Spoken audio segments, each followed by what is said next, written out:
नमस्कार। अमन study point पर मैं अमन त्रिपाठी आप लोगों का हार्दिक स्वागत करता हूं। दोस्तों, आज हम एक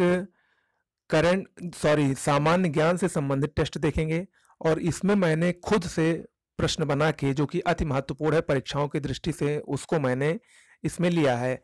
तो आप लोग इस टेस्ट को पूरा देखिएगा और अच्छा लगे तो हमारे चैनल को शेयर, लाइक और सब्सक्राइब करना ना भूलिएगा। और इसके अलावा अगर आपके कोई सुझाव हैं तो आप कमेंट बॉक्स में लिख सकते हैं। चलिए, पहला प्रश्न है, राष्ट्रपति द्वारा क्षमादान की शक्ति का वर्णन निम्न में से किस अनुच्छेद में है? बहुत ही अच्छा प्रश्न है। राष्ट्रपति के पास जो क्षमादान की शक्ति होती है, पहले आप लोग जान लीजिए कि राष्ट्रपति की जो क्षमादान की शक्ति होती है वो 5 प्रकार की होती है। कौन कौन सी? पहली तो है क्षमा करना, दूसरी है लघुकरण, तीसरा है परिहार, चौथा है निलंबन और पांचवा है प्राविलंबन। ये 5 प्रकार की क्षमादान की शक्ति राष्ट्रपति के पास होती है।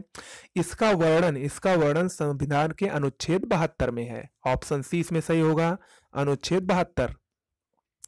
अगला है, लोक लेखा समिति में कितने सदस्य होते हैं? लोक लेखा समिति में कितने सदस्य होते हैं? इसका सही जवाब ऑप्शन सी होगा। लोक लेखा समिति में 22 सदस्य होते हैं, जिसमें 15 सदस्य जो है वो लोकसभा से और 7 सदस्य जो होते हैं राज्यसभा से होते हैं। यह समिति 1 साल के लिए बनाई जाती है और इसका जो अध्यक्ष होता है वो विपक्षी दल का होता है। कभी भी सत्ता पक्ष का अध्यक्ष इसमें नहीं बनाया जाता है, हमेशा विपक्षी दल का या विपक्ष का ही इसमें अध्यक्ष होता है। फिर अगला है, विधान परिषद सदस्य बनने के लिए न्यूनतम आयु है? बहुत ही अच्छा प्रश्न है। विधान परिषद सदस्य बनने के लिए न्यूनतम आयु 30 वर्ष की होनी चाहिए। ऑप्शन बी सही है। जबकि हम लोग जानते हैं कि लोकसभा का सांसद बनने के लिए या लोकसभा सदस्य बनने के लिए 25 वर्ष की आयु होनी चाहिए, और जबकि राष्ट्रपति बनने के लिए 35 वर्ष की आयु होनी चाहिए। अगला है, निम्न में से कौन राज्य सूची में शामिल है? निम्न में से कौन राज्य सूची में शामिल है? सोच के बताइए आप लोग चारों। देखिए, संसद में, भारतीय संविधान में 3 प्रकार की सूचियां हैं। एक है संघ सूची, दूसरी राज्य सूची और तीसरी समवर्ती सूची। तो जो समवर्ती सूची होती है, इस पर केंद्र और राज्य दोनों कानून बना सकते हैं, जबकि संघ सूची में केवल संघ या केंद्र कानून बना सकता है और राज्य सूची में केवल राज्य बना सकता है। तो आपको इन चारों विषयों में से बताना है कि कौन सा राज्य सूची में शामिल है। चलिए, मैं बता रहा हूं, इसका सही जवाब होगा ऑप्शन सी। देखिए, जो भूमि सुधार है ये राज्य सूची में शामिल विषय है, जबकि जो खनिज दिया गया है ये केंद्र सूची यानी संघ सूची का विषय है, और बिजली और शिक्षा ये समवर्ती सूची का विषय है, यानी बिजली और शिक्षा पर केंद्र और राज्य दोनों कानून बना सकते हैं। अगला है, पंचायती राज को संवैधानिक दर्जा प्रदान किया गया। पंचायती राज को, ये बहुत ही अच्छा प्रश्न है और सब लोग इसको जानते ही होंगे। 73वें संविधान संशोधन द्वारा पंचायती राज को संवैधानिक दर्जा प्रदान किया गया। अगला है, निम्न में से कौन सा अनुच्छेद किसी व्यक्ति को अपराधों के लिए दोष सिद्धि संबंध में संरक्षण प्रदान करता है? निम्न में से कौन सा अनुच्छेद किसी व्यक्ति को अपराधों के लिए दोष सिद्धि संबंध में संरक्षण प्रदान करता है? इसका सही जवाब होगा अनुच्छेद 20। देखिए, अनुच्छेद 20 जो है ये अपराधों के लिए दोष सिद्धि संरक्षण से संबंधित है। चलिए, अगला है, ऋग्वेद में यमुना का उल्लेख कितनी बार हुआ है? ऋग्वेद में यमुना नदी का उल्लेख 3 बार हुआ है। ध्यान रखिएगा, ऋग्वेद में यमुना का उल्लेख कितनी बार हुआ है? 3 बार हुआ है। और अगर बात की जाए गंगा की, तो गंगा का उल्लेख केवल 1 बार हुआ है। फिर अगला है, ऋग्वैदिक कालीन नदी वितस्ता का वर्तमान नाम क्या है? ऋग्वैदिक काल में बहने वाली नदी वितस्ता का वर्तमान नाम झेलम नदी है। ऑप्शन बी सही है। अगला है, कांची का कैलाशनाथ मंदिर का निर्माण किसने करवाया?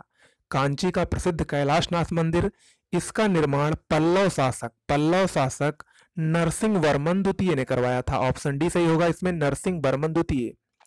अगला है, दीवाने कोही विभाग की स्थापना किसने की थी? दीवाने कोही जो कि एक कृषि विभाग था, इसकी स्थापना मोहम्मद बिन तुगलक ने की थी, जो कि तुगलक वंश का एक शासक था। अगला है, 1857 संग्राम के समय गवर्नर जनरल कौन था? 1857 संग्राम के समय गवर्नर जनरल लॉर्ड कैनिंग था। ऑप्शन सी सही है, लॉर्ड कैनिंग।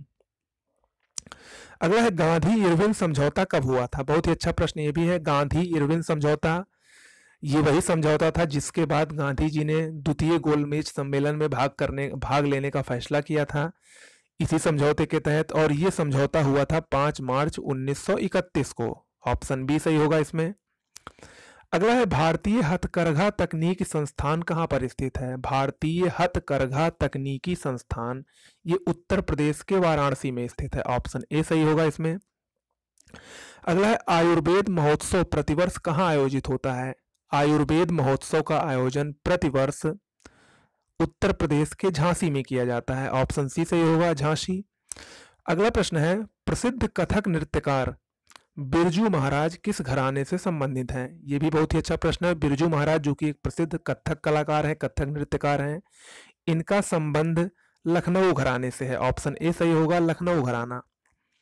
अगला है उत्तर प्रदेश में लायन सफारी पार्क कहाँ पर स्थित है? उत्तर प्रदेश में लायन सफारी पार्क ये इटावा में स्थित है। Option A. और ध्यान रखिएगा लायन सफारी पार्क इटावा में स्थित है जबकि night safari park greater Noida में स्थित है। अगला है ओखला पक्षी विहार कहाँ पर स्थित है?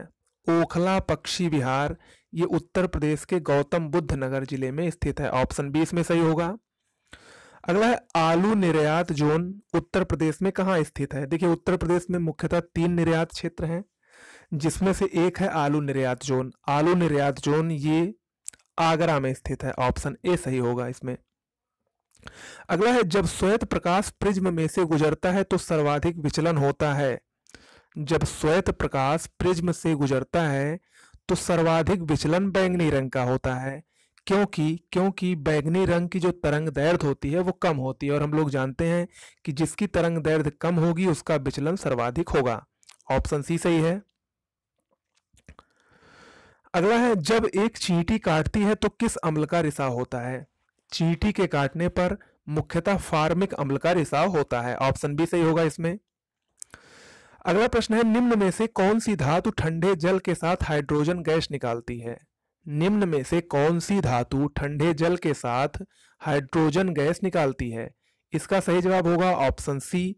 देखिए जो क्षार धातुएं होती हैं सोडियम पोटेशियम ये सब ठंडे जल के साथ जब इनका मिश्रण होता है तो ये हाइड्रोजन गैस को मुक्त करती हैं या हाइड्रोजन गैस निकालती हैं।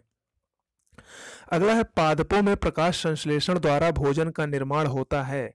पादपों में प्रकाश संश्लेषण द्वारा भोजन का निर्माण पत्ती में होता है। ऑप्शन बी सही होगा, पत्तियों में। अगला है पृथ्वी की उत्पत्ति से संबंधित निहारिका परिकल्पना किसने प्रस्तुत की थी? नेबुला थ्योरी, नेबुलस थ्योरी, निहारिका परिकल्पना ये लाप्लास ने प्रस्तुत किया था। ऑप्शन बी इसमें सही होगा। फिर अगला प्रश्न है विश्व का सबसे गहरा गर्त है। विश्व का सबसे गहरा गर्त ये मेरियाना गर्त है जो कि कहाँ स्थित है? प्रशांत महासागर में स्थित है। इसकी गहराई 11,033 मीटर है और अगर इसकी स्थिति की बात की जाए तो ये फिलीपींस द्वीप समूह के पूर्व में स्थित है।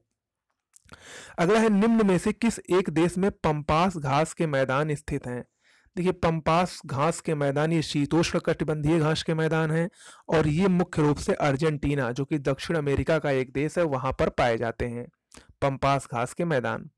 तो दोस्तों ये हुआ आज का हमारा टेस्ट जीके का और उम्मीद करते हैं कि आप लोगों को अच्छा लगा हो। अगर अच्छा लगा हो तो हमारे चैनल को शेयर लाइक सब्सक्राइब करना ना भूलें। और देखिए मैंने जितने भी अभी तक टेस्ट कराए हैं आप लोग प्लीज़ उसको ज़रूर देख लीजिएगा। और इसके अलावा अगर आप लोगों को करंट देखना हो तो मैंने करंट प्लेलिस्ट में करंट अफेयर्स 2018 के जनवरी से लेकर दिसंबर तक के सारे करंट अफेयर्स कराए हैं। उस प्लेलिस्ट में जाकर आप लोग पूरे करंट अफेयर्स को देख सकते हैं। बहुत ही महत्वपूर्ण होगा आप लोगों के लिए अगर एक बार देखते हैं तो। मिलते हैं अगले वीडियो में। नमस्कार।